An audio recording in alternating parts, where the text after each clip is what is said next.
Hey guys, let me show you around the Zero X, how to use it, how to be safe with it, how to keep it clean. Let's get down there.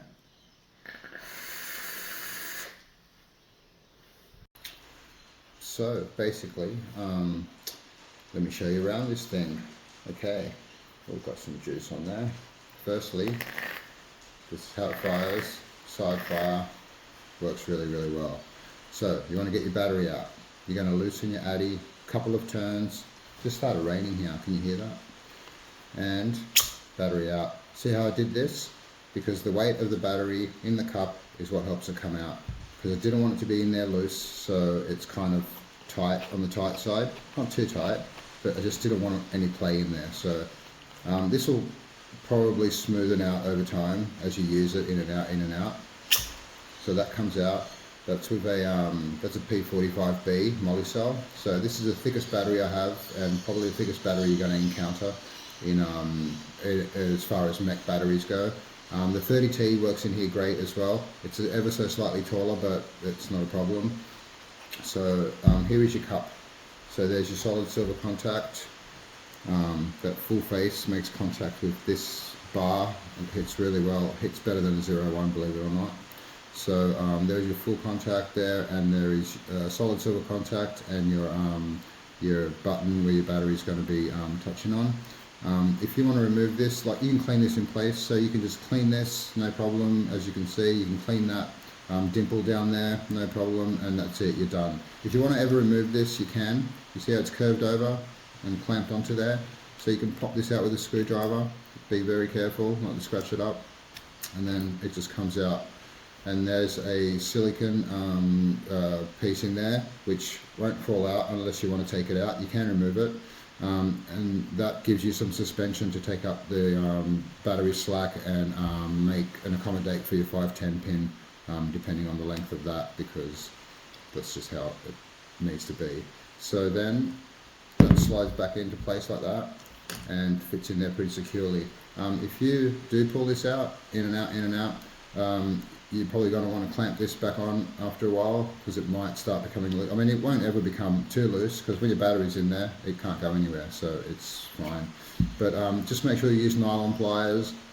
Don't use metal pliers. Don't mark up the silver and scratch it all up. So if you're going to give this a squeeze, nylon pliers, just squeeze it slightly. It'll clamp back on, and it'll be tight as new. So there you go. Okay, so I'll just show you how this locking system works. Basically, you've got an arrow there which tells you your silver's there, which tells you it lines up with that bar, and that's ready to fire. If you've got the X lined up with the bar, that's locked, so it will not fire. So if you want to lock it, you're going to put it in. You see how those feet, those little tabs, they only go in two ways, that way or 180 degrees that way. That's it. So locking will be this way with the X facing up. In, turn, X is lined up with your bar, locked, will not fire. Out, other way around, you've got your arrow, your contact. The easy way to do it is have your contact facing with your next to the left of your bar. Slot it in, push up slightly and down, like, you know, you push up and it drops back down, and that is in place now and ready to fire. We're not firing this with no atomizer on top, just like the 01, because if your battery is making contact with that top plate and you hit fire, you're going to short your battery. So do not fire it with the atomizer off. So you're going to screw your atomizer down and fire. Now, if you want to remove your battery, you're going to have to take this off a couple of turns, just loosen it, just to make room so you can push that battery back up, and then the cup will remove. So, because what you need to do is it needs to up, turn and down. So in order to do that, we need to back this atomizer off. Same with going in and out. So that's pretty much that. This holds a 30mm addy on top, but it does come with a 25mm reducer. So a 25 out to 28 will sit on there like that. So you can run your smaller addies like your Asgard 25, your Valhalla 25, or any other 25s that you have. Top airflow RTAs will work as well. I saw G put a video up with his Valkyrie Mini and the beauty ring, and that looks great. So Okay, if you can see in here, hopefully you can see in there, here is your silver contact.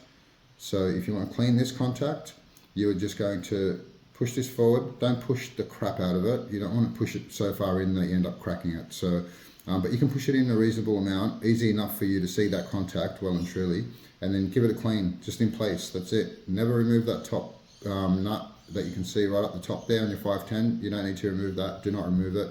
I mean, you can remove it, the whole thing will come apart, but you know, it's a real chore getting that nut back onto those threads, so I wouldn't do it.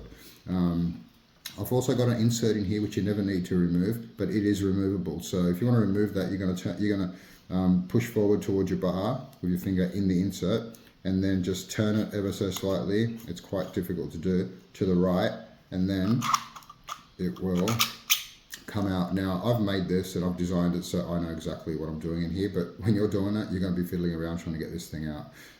You don't need to take it out, but once it's out, it exposes all the silver in there. But it's in there for a reason. It's in there it will not work correctly if you remove this and leave it out. So don't remove this and leave it out, okay? This has to be in there for it to work right. So that will just slot into its rail and then turn it, and that's locked in place, so that's securely in there. Like I said, I don't recommend removing that. You don't need to, but it's possible. So then you've got your battery in there.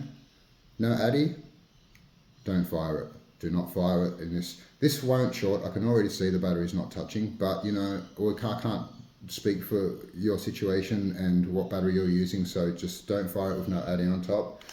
But once your addy's on there, it's safe as houses. And also, as usual with all mechs, make sure your 510 pin is protruding adequately to get through to touch your battery and not too short to be touching your battery. I know that the Steam Craves ship their aromatizers ship with an extremely short 510 pin. I've heard a lot of people having trouble with them. So if you're using an aromathizer, look into extending that pin by putting a rubber grommet between the pin and the insulator, which is what I do. Anyway, that's for another video. But so that's ready to go. And what else do I need to tell you? I think that's pretty much it. Just be safe.